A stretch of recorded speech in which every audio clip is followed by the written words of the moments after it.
Okay, welcome everyone to the deep dive. Glad to be here. Today we are jumping into what we're calling the AI Daily Deep Dive. And interestingly, this particular session was researched and, well, generated entirely by AI based on the articles provided. That's right. So the AI pulled together the key sources for us. Exactly. And our mission today is pretty straightforward. Quickly unpack the top 4 AI news stories from today, June 4th, 2025. We're pulling out the main nuggets. Yeah, AI is moving so incredibly fast. These stories really give a snapshot across the whole landscape, global stuff, industry impact, even what it means for us personally. Let's start big then. Tech analyst Mary Meeker. She's famous for those internet trends reports, or actually just dropped her first big AI report. What's the main takeaway? Well, the headline has to be the speed, just the sheer velocity of adoption. It's Yeah. unprecedented global user growth. And it's not just the usual suspects. No, that's what's fascinating. The report highlights places like India leading the whole world in ChatGPT mobile usage.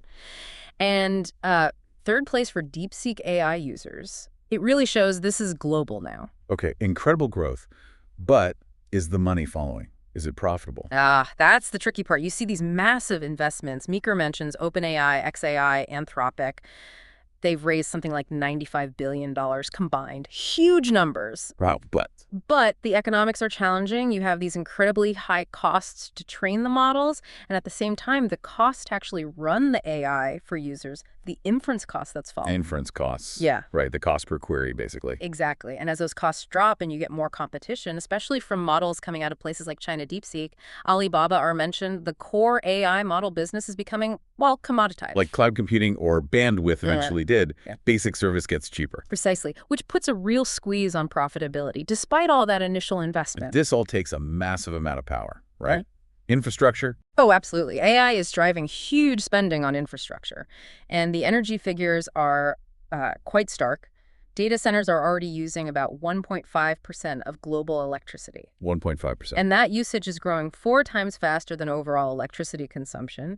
That's a significant footprint, and it's expanding rapidly. And Meeker sort of frames this whole thing, the growth, the investment, the competition, as a new kind of geopolitical race. Yeah, like a modern space race. AI leadership is being seen as critical to global power, and she notes China is making really significant strides. Okay, so a global race. Now let's zoom in a bit. Hollywood.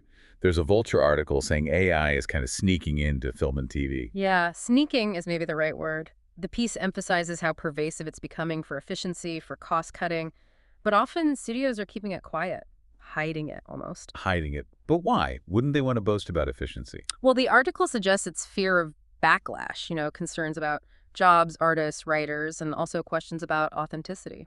Authenticity. Yeah. Like that film, The Brutalist. Wasn't there controversy about AI dialogue? Exactly that example. Using AI for dialogue, for drawings. Yeah. It sparks debate. So there's this tension. But it is being used effectively sometimes, enabling projects. Oh, for sure. The article mentions Lionsgate using tools like Runway. That's AI for visual effects, for things like explosions, background scenery, stuff that might make a film too expensive otherwise. Right. And there's that pretty wild quote about repackaging content quickly with AI. Something like, make it anime, make it PG-13, 3 hours later I'll have the movie. Shows the potential speed. Yeah, that quote really jumps out. So it enables some creativity or feasibility, but brings ethical issues and transparency problems. Okay, shifting from creative use to, well, basic understanding. Right. The Washington Post tested chatbots on reading comprehension. Yeah, this is really important. It's not just chat. It's about whether they actually get complex stuff. They tested the big ones. ChatGPT, Claude, Copilot, Meta AI, Gemini. And what kind of texts? Complex things. Literature, legal documents, science articles, political speeches, really dense material. And who came out on top? Claude seemed to be the strongest overall. It did particularly well on legal analysis, apparently. It was pretty accurate and even suggested ways to improve a rental agreement. Interesting. What about the others? They definitely showed some weaknesses. ChatGPT apparently missed key details and literary summaries. Gemini's summaries of literature were even called misleading in the article, and some bots tended to oversimplify legal clauses. So definitely a mixed bag. What's the big picture from the test?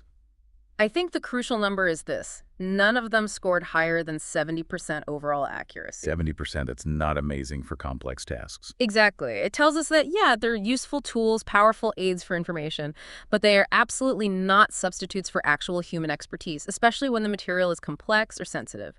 You still need human oversight, fact-checking. That 70% really underlines it. That accuracy cap is a good reality check amidst all the hype, which kind of leads us perfectly into the last piece. It's more philosophical.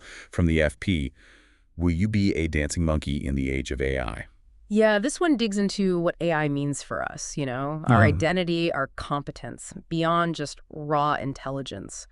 The author, Paul Gurry, suggests AI might be more like a super capable assistant or maybe an oracle rather than something that just replaces humans wholesale. So it's not just about being smarter in the processing sense. Right. The article stresses that competence is much broader. It includes social skills, reliability, making nuanced judgments, especially when things are uncertain. These are human strengths AI doesn't really replicate yet. Think back to that WACO test, the struggle with nuance. That's part of it.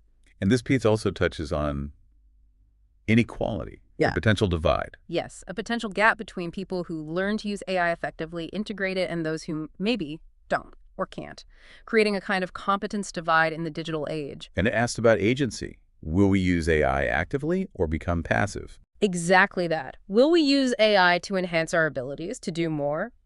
Or will we just consume what it gives us, maybe just performing symbolic actions, the dancing monkey metaphor, instead of engaging deeply? But there was also a flip side, that maybe human connection becomes more valuable. It does suggest that. Yeah. In a world potentially flooded with AI-generated stuff, maybe genuine human charisma, mentorship, entertainment, that personal connection could become even more prized. Wow, okay. So we've covered a lot of ground there, from Yeah. Meeker showing the huge global scale and the tricky economics. Yeah, then the sort of quiet infiltration into industries like Hollywood with all the ethical strings attached. Followed by the Washington Post giving us that reality check on current chatbot comprehension limits, that Right. 70% figure. And finishing with this deeper look at what it means for our human competence and identity, agency versus passivity. It really paints a picture of AI transforming, well, pretty much everything.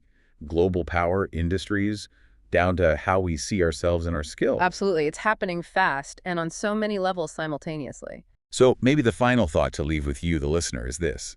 Thinking about AI's capabilities, both current and potential, and also our unique human strengths. What kinds of competence do you think will be most valuable for you personally in this coming age? Definitely something worth reflecting on as this AI evolution continues.